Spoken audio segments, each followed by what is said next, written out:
The goal of the budget Pale Moon deck is to use Golden Beast Tamer as the one and only Vanguard to make strong multi-attacking columns.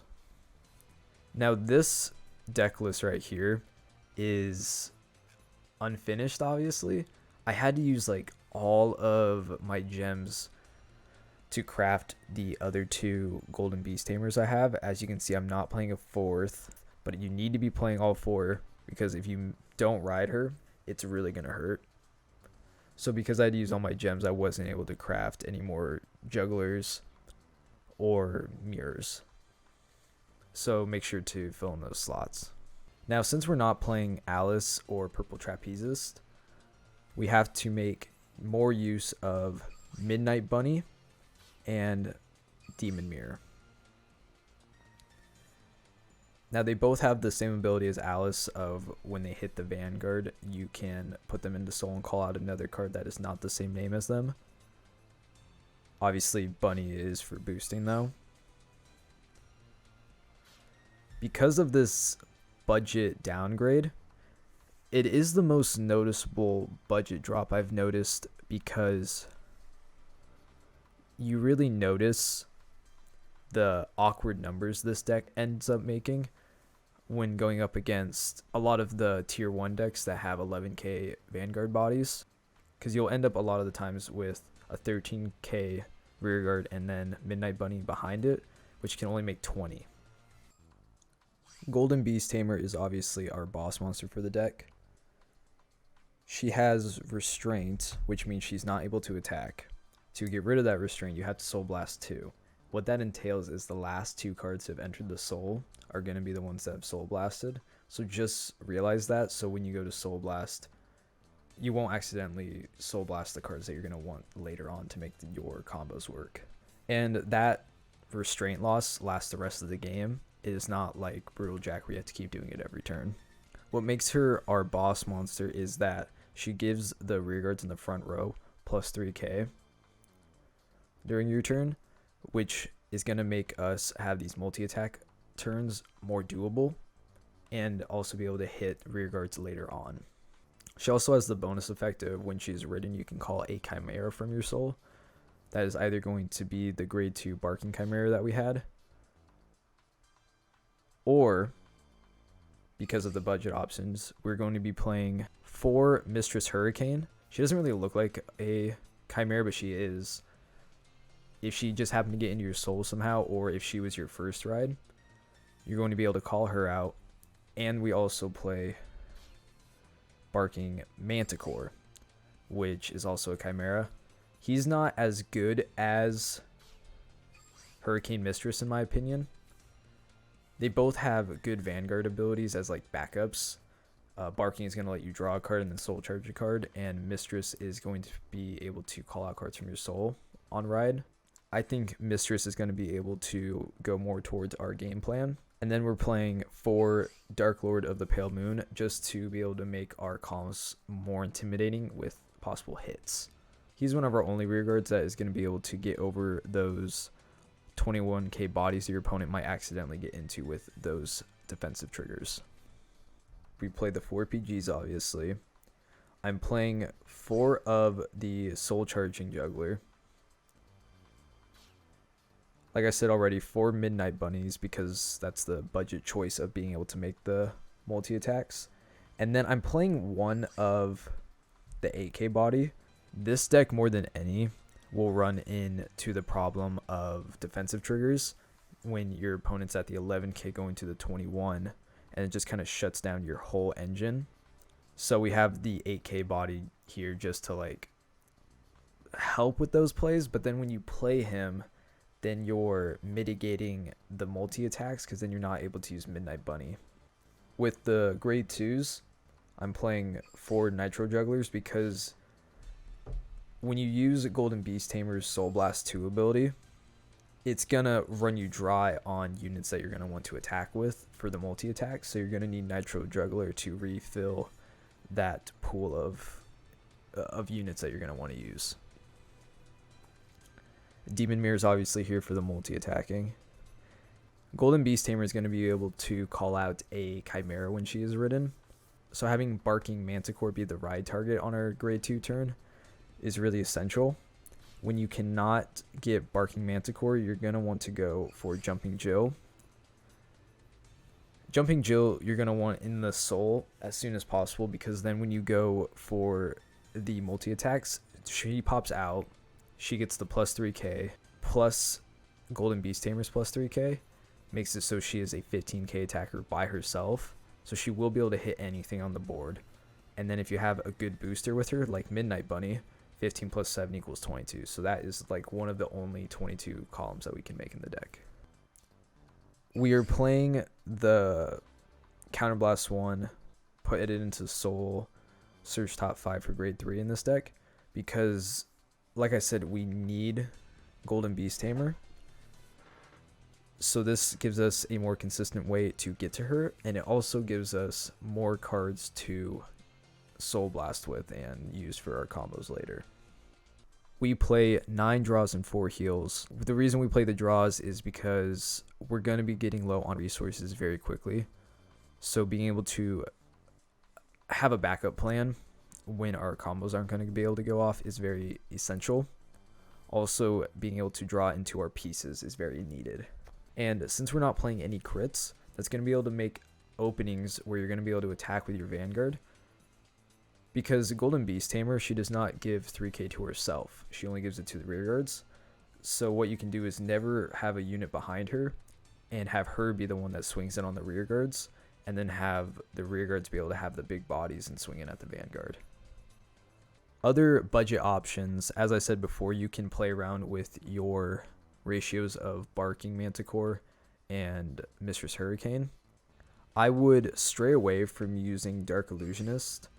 A lot of people I'm seeing are running a couple of him as like their backup grade 3. The thing about him is once you start kind of relying on him, that means there's less pieces that are going towards the Golden Beast Tamer plays. And since this is, like I said, the budget version, we can't be going for these more like wider options of play. We really have to have one streamlined plan, and that requires Golden Beast Tamer and Chimeras. And he does not contribute to that game plan at all. Upgrades for the deck, obviously Nightmare Doll Alice is like the number one if you have the gems for her. She is an amazing unit. She does everything that Demon Mirror is doing, but better, because she's obviously a 10k body and then can become a 13k with Golden Beast Tamer. Now if you have any purple trapezist, add her to the deck and take away some Midnight Bunnies. She's going to be able to do what Midnight Bunny does not, in allowing you to call out cards for more of a setup. And setting up is a lot more powerful than multi-attacking in this game, because every time you hit your opponent, they're going to go up by 5k, possibly 10k if they did a defensive trigger. So multi-attacking is less needed, like what Midnight Bunny's trying to do, versus just setting up a more consistent board like Purple Trapeze is going to do. Now, if you have 4 copies of Crimson Beast Tamer, then you can switch her out for Jumping Jill. But if you do not have 4 copies of her, don't play her at all, because you need other copies of her in your soul to be able to get the boost out of her. So the less copies of her you have, the less consistent that's going to go off. While at least with Jumping Jill's ability, she's going to be able to go off any time she is called out from the soul.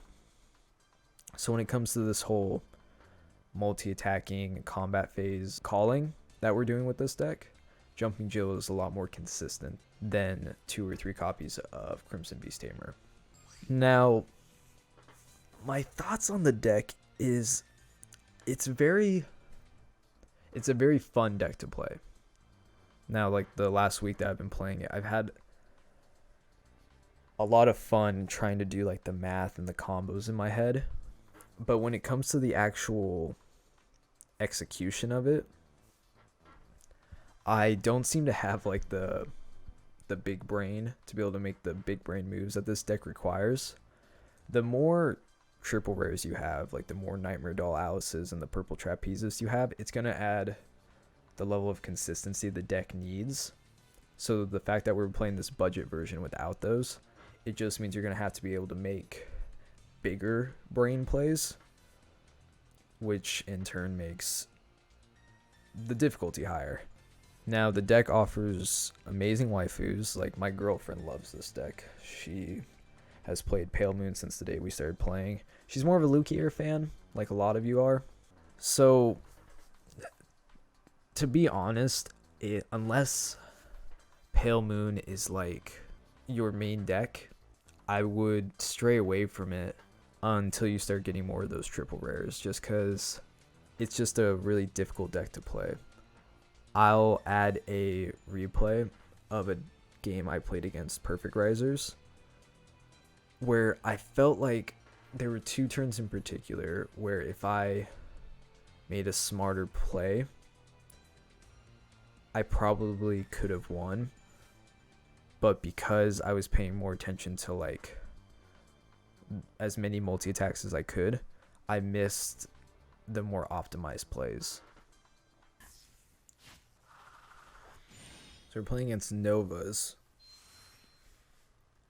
So Ashura, Blau, Perfect Riser. And we got good opening hand.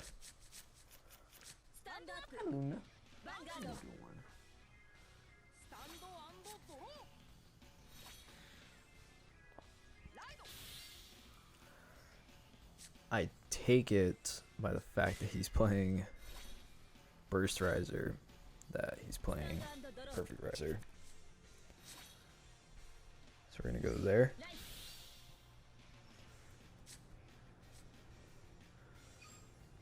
Do I go for the rush? Take advantage of the rush, but then leave a chance for her to get killed?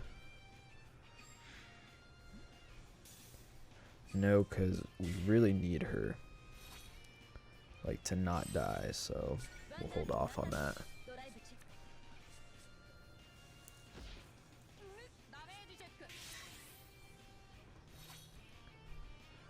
So we would have been able to hit.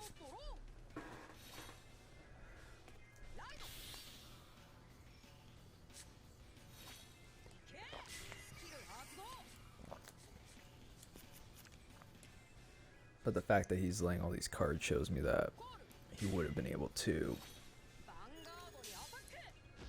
kill Midnight Bunny, and we don't. We can't have that. Well, I guess we could have put the grade 0 in the front. Ah, dude, I don't know, man. Dude, he has a foil. Dude, that's sick. That means this guy's good. Okay. Okay, so we're down 2 heals, but at least we got to use one.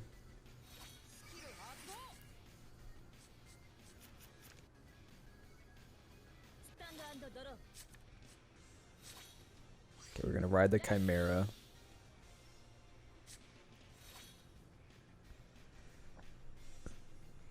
Okay, what are the hittable columns?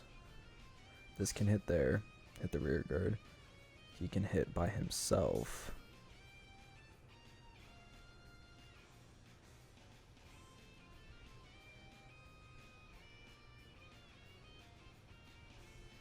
Yeah, let's do that. Call him there.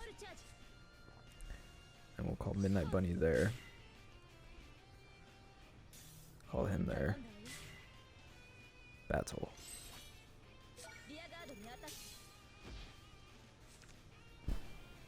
Swing. Swing.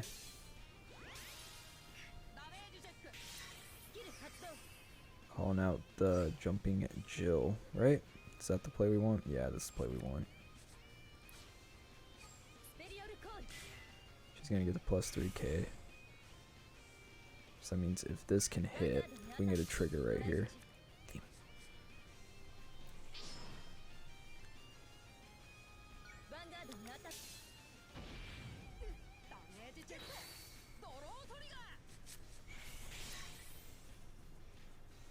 Okay.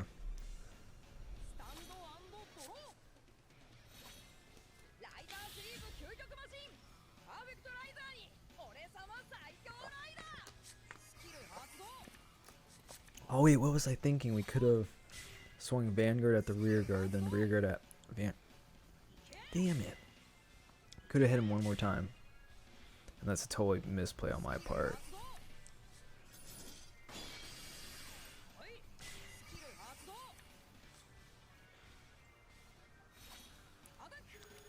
See what I mean? Like, this deck, if, like, you just make the slightest, like, not paying attention to the numbers.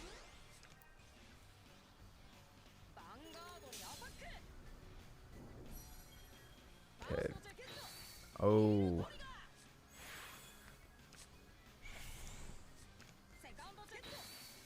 Oh. Oh, no. Oh, no. Unless we get a defensive trigger, that will be hitting us in the face. Okay. We are good. Okay.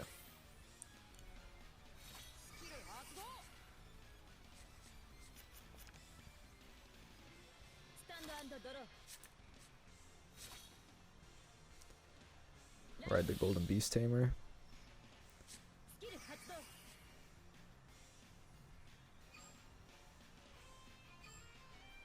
Call there.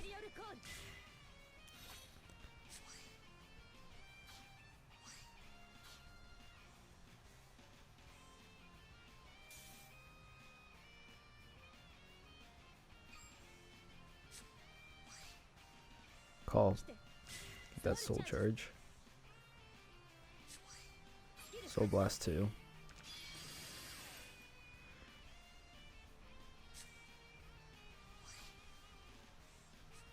Then call her on out. Now we're on the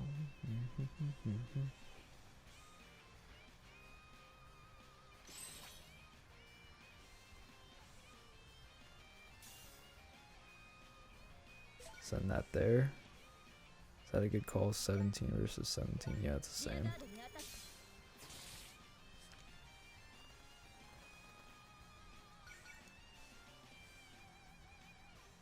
Send that there.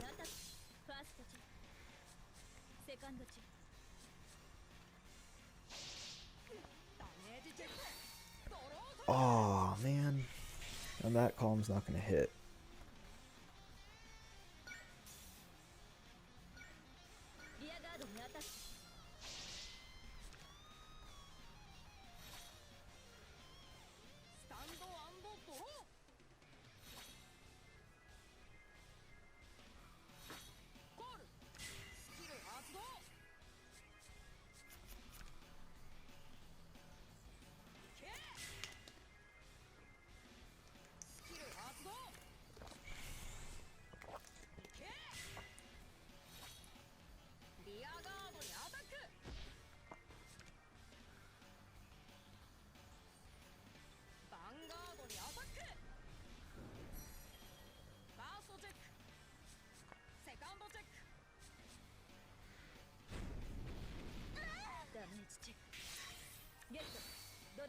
Okay.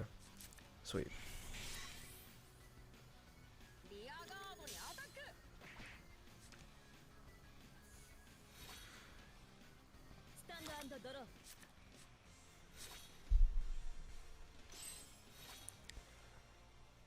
Okay, now let's rethink these columns again. We should start there. Put that in there. Yeah, let's do that. So we'll call him there. We will call him there. I don't know, it's battle. Send that there.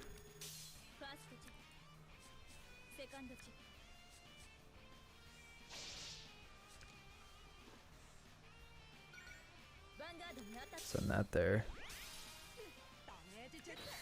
And again, he gets the defensive.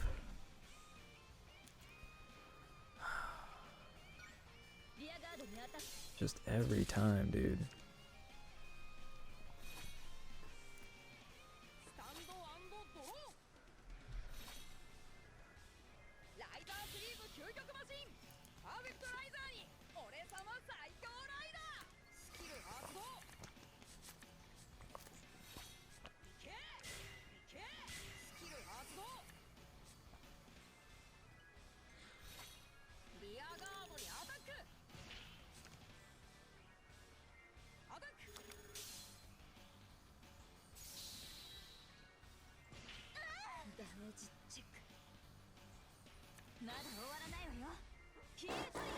Yeah, but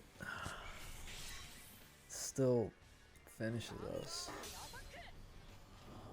Man.